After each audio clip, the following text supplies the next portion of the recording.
di pegawai negeri atau korban berarti nazar itu berarti itu wajib. So aku harus itu oleh kain.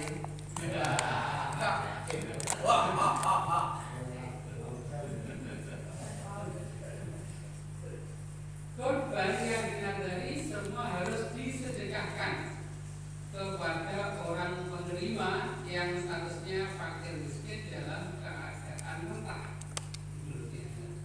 Korban yang dinazari semua harus disedekahkan kepada orang atau penerima yang statusnya fakir miskin atau keadaan mentah. Sedangkan orang yang berkorban mudhari dan orang yang wajib ditanggung nafkahnya serta orang kaya tidak boleh untuk ikut memakannya. Uangnya bersih. Korban wajib ini wajib kok ada sunat tanda wajib. Ini kita tahu akan saya ulangi. Korban yang dinazari semua harus disedekahkan kepada penerima yang statusnya fakir miskin dan dalam keadaan mentah. Sedangkan orang yang berkorban mudhari dan orang yang wajib ditanggung nafkahnya berarti anak istrinya serta orang kaya tidak boleh untuk ikut memakannya. Makanya saya sadar pas istilah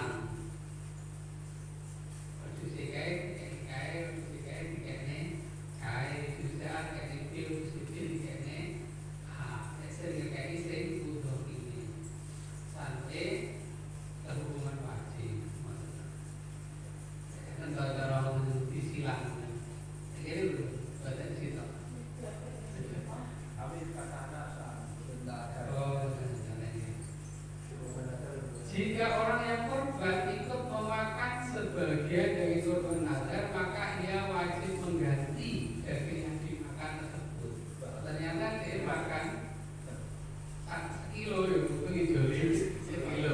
Jadi wakil. Kami orang terus ini. Catatan. Menurut pendapat Imam Romli, menurut pendapat Imam Rafi'i, orang yang berkorban atau mudhari boleh. Nah, jadi kalau kan menurut mazhab Syafi'i, tapi ini menurut Imam Rafi'i, orang yang berkorban mudhari, orang yang berkorban atau disebut dengan mudhari boleh memakan sebagian dari korban nazar yang telah ditentukan sejak awal. Muayyan istidaan kan awal wadusin itu sesungguhnya tak ada korban.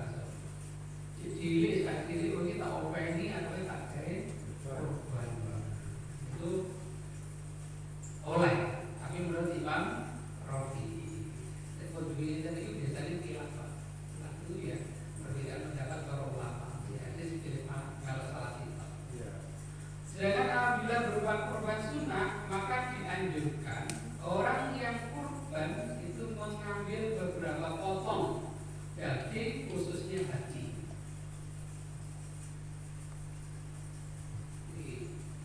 Sedangkan apabila berupa korban sunnah, maka dianjurkan orang yang korban mengambil beberapa potong daging khususnya haji untuk dikonsumsi sebagai bentuk tabarukan dan sisanya disedekahkan.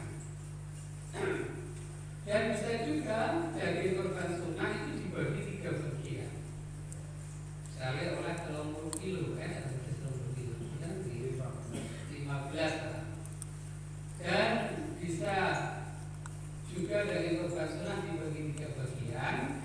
Misalnya 15 kilo, 5 kilo diambil untuk dikonsumsi sendiri, 5 kilo untuk disediakan fakir miskin, dan 5 kilo berikutnya dihadiahkan kepada orang yang kaya. Jadi orang kaya, orang miskin itu kalau berkaitan dengan korban itu asal mampu dapat menerima. 5. Kulit hewan kurban dijadikan hidup. Orang yang melakukan kurban sunnah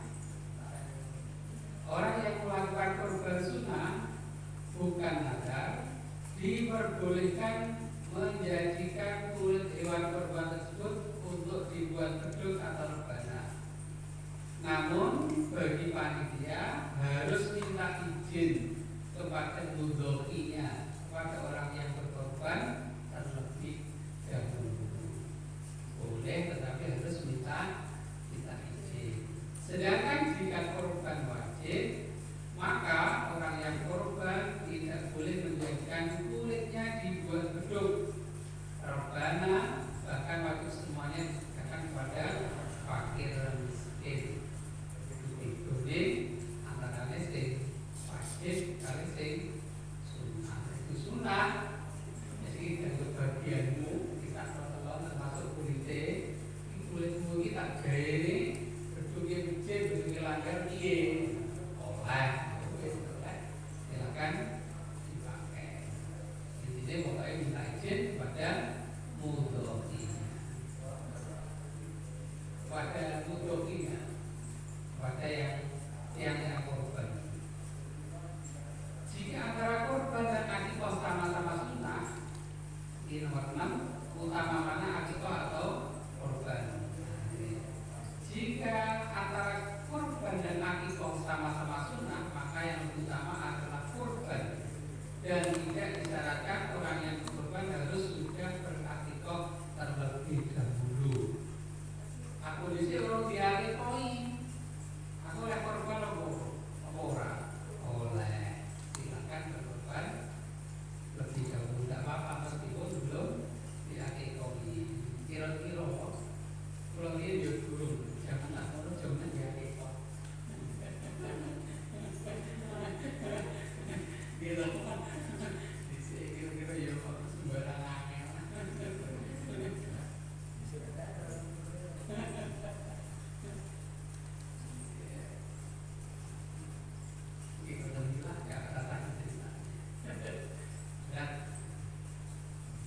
Nomor 7, ngetik daging kurban. Ngetik ini mengambil tanpa izin, deleting. Apa enten? Enten.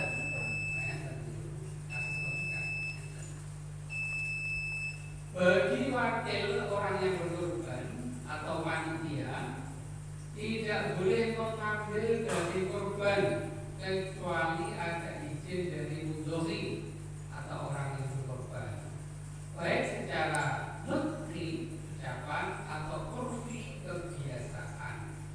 Dan pengambilan tersebut harus diatasnamakan hadiah, bukan sebagai upah dalam menyembelih. Menyembelih itu tidak ada dijelek, apa dijeleknya menyenangkan.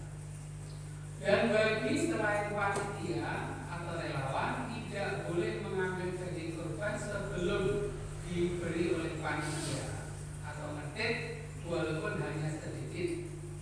Nah, harus menunggu panitia. Nomor 8.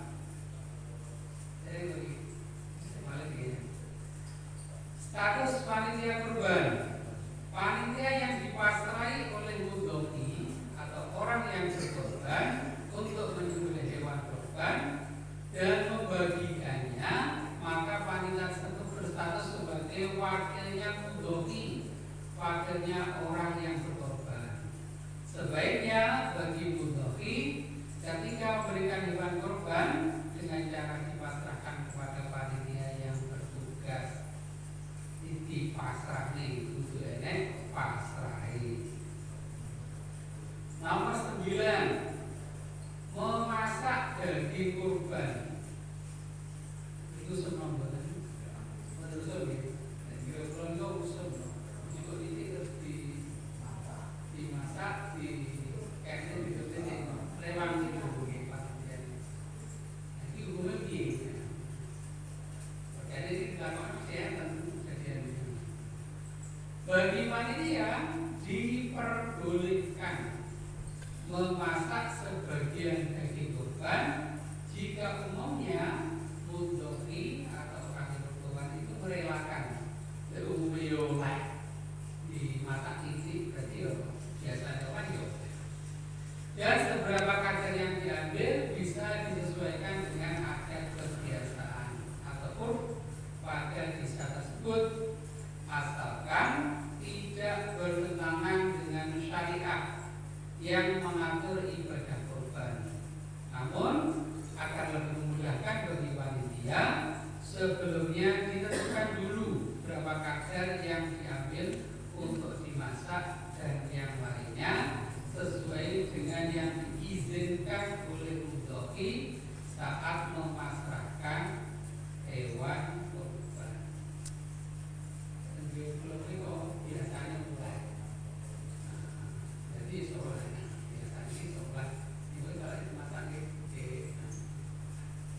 mesti rasa kok secara lisan itu biasanya nonton itu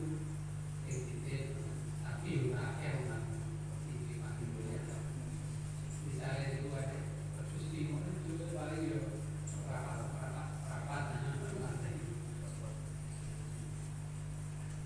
kurban untuk orang yang sudah meninggal dunia. Hukumnya begitu. Bapak ketinggal, ibu ketinggal, bisa urung bisa korban, tak korbannya itu. Jadi nonton sama saya ingin bisa kira tak korbannya. Itu hukumnya begitu. Menurut mayoritas ulama bahwa menyembelih korban untuk orang yang meninggal itu ada 3. Yang pertama mencukupi, artinya jadi korban. Ya betul, nanti korbannya itu sesuai dengan aturan ibadah korban, mencukupi. Jika si mayit itu telah berwasiat agar disembelihkan korban, atau pada masa hidupnya si mayit pernah mempunyai tanggungan berupa kewajiban menyembelih hewan kurban sebesar nazar dan belum terlaksana. Kok sebelum meninggal bapak ibu pun kita menikah wasiat le sama soleh suge aku korban ya kok punya ibadah korban itu berarti dados ibadah korban utawa bapak ibu rumit kerja nazar reaksi nazar sama yang ketemu dari polisi apa korban ini yang perlu suatu terus pada saat itu bapak ibunya dereng korban meninggal itu anaknya itu korbannya itu anak. Yang kedua pendapatnya pendapat para ulama tidak mencukupi namun menjadi sedekah jika si mayat tidak berwasiat. Ini bukan tidak mencukupi, tidak boleh betul orang jadi korban tapi jadi sedekah. Jika si mayat tidak berwasiat atau semasa hidupnya tidak pernah mempunyai tanggungan berupa kewajiban menyembelih hewan kurban.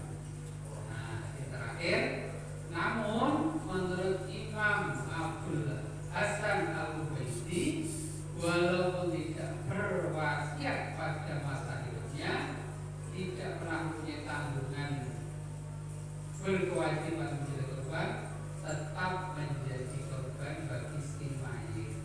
Jadi ada 3 pendapat. Si pendapat mau butuh wasiat, baru mencukupi. Yang kedua tidak mencukupi kalau tidak ada wasiat dan tidak ada nazar. Tetapi ada ulama yang membolehkan di Imam Abdul Hasan Al-Ubaidi beliau mengatakan bahwa itu boleh tetap